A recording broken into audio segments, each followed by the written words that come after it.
Alright, so this is the Mclaren P1. Minute for the first time, pretty exciting. Right off the bat, a lot more turbo noise than the 650 I just drove. But some specs that you probably already know: 3.8 liter twin turbo V8. It's a hybrid, so it's got an electric motor. Combined output 903 horsepower. It's 3,300 pounds, 0 to 60 in under 2.8 seconds. So what do you like about this car as an owner yourself? It's a hot run. It's an exciting car. I mean, the acceleration and the grip and really everything about it is pretty exciting. So we're in full track mode right now. It's got a similar adjustability as the 12C and 650S with normal sport and track for the suspension as well as the transmission. Definitely firmer ride.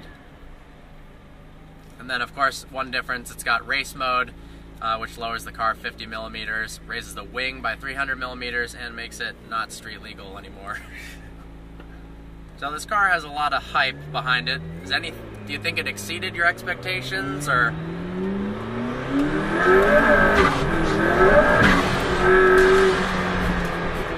Well, I think all these cars do now. I mean, this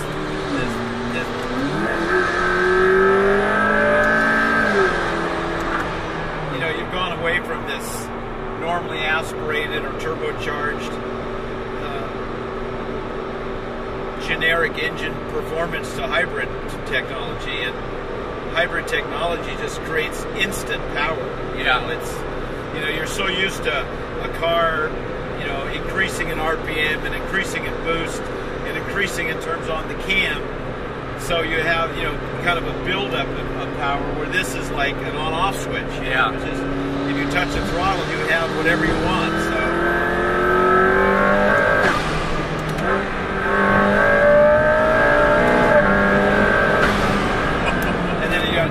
Brakes to match all that, you know. And you don't just have the engine; you have grip, downforce, brakes, everything. So it's really.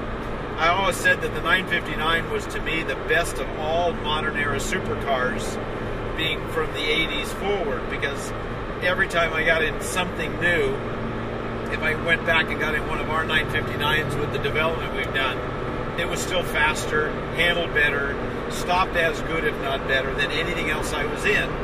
And of course, that's, you know, we were at about 640 horse till recently. We've increased that, but because the amount of grip that car had, it was so well developed as a chassis, the whole car. Porsche had done such an incredible job that everything else I'd get in a, you know, an Enzo or a F50 or Lamborghini's fastest cars, or even Porsche's most contemporary cars, and they were comparable, and usually in some area not as well refined a car to drive. And then these cars came out. All of these cars came out from Ferrari and Porsche and Mclaren, and it just moved the goalpost to an entirely different dimension now. And it's funny because it's a dimension beyond the race cars. I mean, I've driven some extremely quick race cars, you know, from Group C cars to the RS Spider Porsches and stuff. And you think, man, these are unbelievable. Well, they are, except they're, you know, though that's a 540 horsepower car, this is a 900 plus horsepower car. That doesn't have the hybrid technology. This is, you know, this has all that. So it's very different. And you know, you put slicks on one of these cars, and those race cars would look pretty dated in a lot of ways. So it's very different now. So have you driven the LaFerrari in 918? I have, yeah. What do you think in comparison? Well, I love them all. They're all awesome. They're all different. They're all very different cars to drive. The 918 is the most refined with the all-wheel drive and the way it drives. There's no question. And I said, this is kind of like the bad boy of the three. I consider this the bad boy of the three cars. The 918 is the most sophisticated, and the LaFerrari is Italian. So and that's cool that they're all that different. Yeah. And yet when you look at the performance criteria on the three cars, they're almost all identical. Yeah. And really, I do believe that this car would be the quickest if it had the Michelin tires on it instead of Pirellis. I can tell if I get aggressive that the Pirelli tire is the weakness on this car, and to me anyway.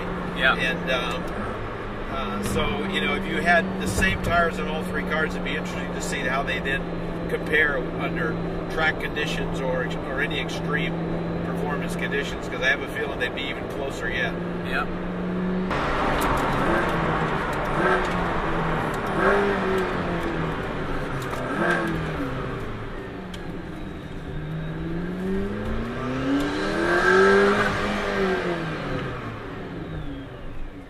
This car sounds great too. Yeah, it sounds way better than I would have thought. Shrieking sound, you know?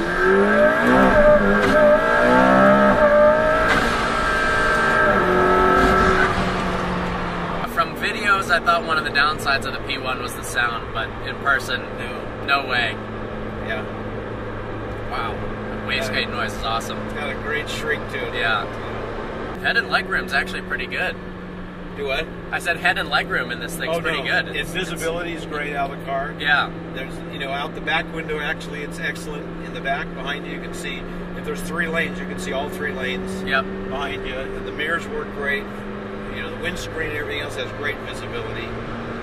The only thing that it had as a drawback when I got it was this panel in the front of the dash. They painted that, and they painted it kind of a satin finish, but you get that reflection in the windshield. Yeah. And I took that panel and recovered it in the same applicator. Yep. And then the reflection was gone. Nice.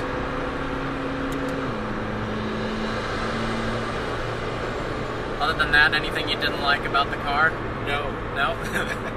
Pretty perfect? Yeah, pretty perfect. Yeah, I mean, I didn't like all the bright colors they're doing, and that's fine. I mean, everybody to their own color, and I'm kind of glad all they offered was a bunch of really bright colors, because I wanted mine very subtle. And then inside, I wanted everything in the suede other than a few accents. Yep. And I really wanted, you know, the P1 logo instead of the swoosh on everything and the McLaren emblem, but, you know, everything, the car is pretty awesome. Yeah, the layout in it is really simple. Yeah. And really efficient. I mean, it's really easy to operate everything in this car. You know, the other thing that's interesting is McLaren only told their customers, and we kind of proved it when I first got this, so 0 to 60 time is not 2.8. 0 to 60 time on this car is actually under 2.5. Really? Yeah. Wow. They didn't want to say much, because and that's why, you know, when they went to Nürburgring, they were 10 seconds faster than the 918 when Chris drove there.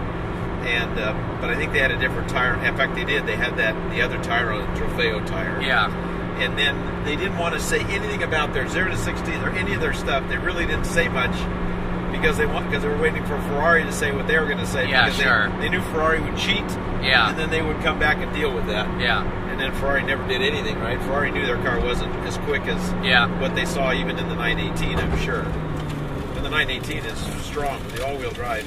Yeah. And it's easier to drive, too. You know, the other thing is, like, when they went to Laguna Seca and they had Ben Gloss's P1 and they had the 918 there, it's interesting. They didn't, he was going to bring his 918. They said, oh, no, we're bringing the factory one. So they brought the totally tweaked 918. And Randy drove both cars for that test. He had never driven a P1. So he had a lot of seat time in the 918 to do the test. Yeah. And none in the P1. Well, that's going to hurt you right there. Yeah, of course. So I said, okay, based on what I saw in times, if he'd had seat time in the P1, and if he'd had Michelin's on the P1, then the story would have been different. Yeah. I mean, and not that it matters, they're both really close, but it would have been a different story.